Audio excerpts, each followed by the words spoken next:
How's it going there, guys? Dave Nader here, and today I got another video review for you. Now, today I'm finally going to review another Enter Viral movie, The Wendigo. Now, I, in the past, have reviewed a couple films from this YouTube channel called Enter Viral. Now, Enter Viral, basically what they do is they upload cheap, low-budget horror films. They're basically just homemade movies, and a lot of the time they're made for literally $0. And it's pretty cool. I like the idea. I like indie filmmaking. I mean, I love making movies myself. I've made plenty of, cheap little horror movies with my friends in the past, and they were bad, but they were fun to make, and so I enjoy those experiences. I look back on those, with fond memories, and so I can appreciate when people do basically the same thing, and, well, do it way better than I did back in the day. So anyways, now I'm reviewing Enter Viral's The Wendigo. This movie is almost feature length. It's 59 minutes long. It's basically like a whole feature length movie, more or less. And it's about the Wendigo. The Wendigo, it's an old legend about this creepy cannibalistic creature. And basically this is about a few guys who go out with a camera who decide to go around the place where they live and find out whether or not the Wendigo is actually real, like if there's some credence to the legends that they've grown up with all their life. And so they go around out in the woods and in abandoned houses and buildings, and at the end they go to an abandoned asylum.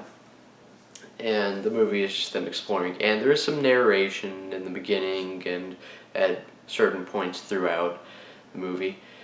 And it's pretty creepy because right off the bat, I mean, as soon as the movie starts, it's like, okay, this looks like some of the best stuff you'll get from Enter Viral. Because, I mean, Enter Viral, it's really low budget stuff. It's cheap, but there's passion behind it. But here it's like really high quality, like, actual, like, movies that are made, like, with a huge production, actual professionally made movies.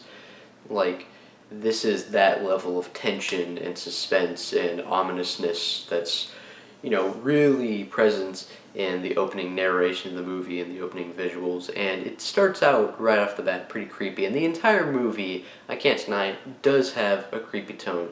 Yes, it does follow some of the found footage movie cliches. It's them just walking around when they should have dropped the camera a long time ago. They're acting kind of dumb. They make some of the, classic stereotypical horror movie mistakes, like why would you walk there? Why would you be here in the first place?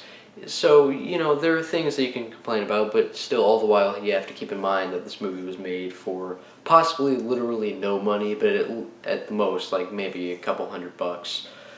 And yeah, so it's obviously a very cheaply made movie, and so the fact that they were able to make this is pretty impressive.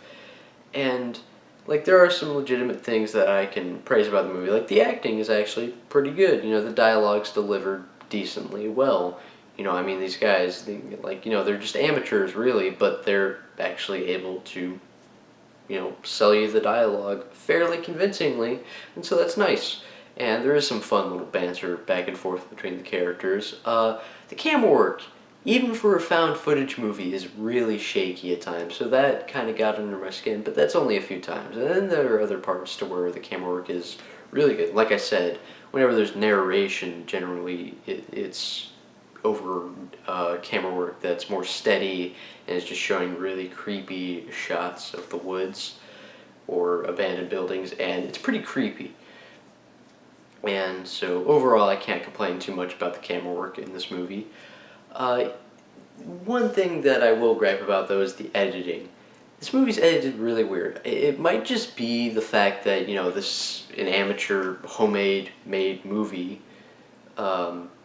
so they couldn't, find maybe the right time of day to start filming all the time, so maybe that was what it was. But seriously, there are times where it's like, okay, it's fairly light in the shot, the next shot is dark, and then the next shot it's light, but they're in the same location, so it's like, okay, is it just that they had to film this on different days, or is this actually in the story different days? So I was a little confused on that, and just overall, the way the movie's edited together feels a bit choppy at times, just kind of jumps backwards and forwards a couple times, kind of or not backwards, but it just kind of jumps forward a couple times. It's like, oh, why? And also the music. I mean, it's a found footage movie. Found footage movies really shouldn't have music. I mean, like some found footage movies that have music, I didn't mind because they're still good movies. But here it gets to be a bit much because one, I mean, some of the musical cues, like literally, there's at least one part in this movie to where it was literally exactly the same as the musical cue from Insidious. They just copied it from that movie.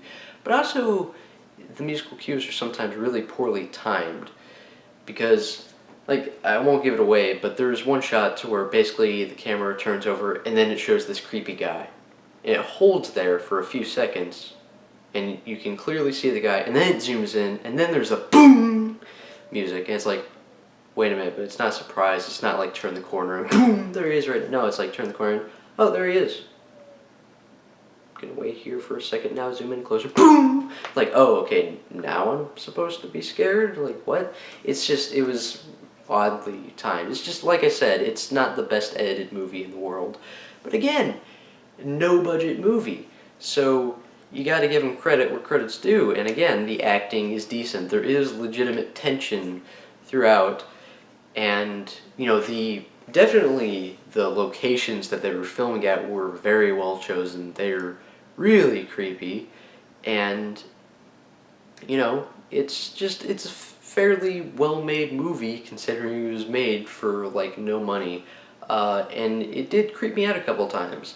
Although, the ending of the movie, I mean, I won't give it away, I guess, but the very last shot of the movie was kind of a cheap jump scare. I mean, it's literally just like the most cliche jump scare. And while it did get me, it only got me because, like, uh-oh, the music's really loud all of a sudden. And so I jumped. But yeah, that was kind of cheap. And also, just like the semi-villain in this movie, because you don't, like, see the Wendigo in the movie hardly at all. There's just, like, this creepy guy that's kind of stalking them.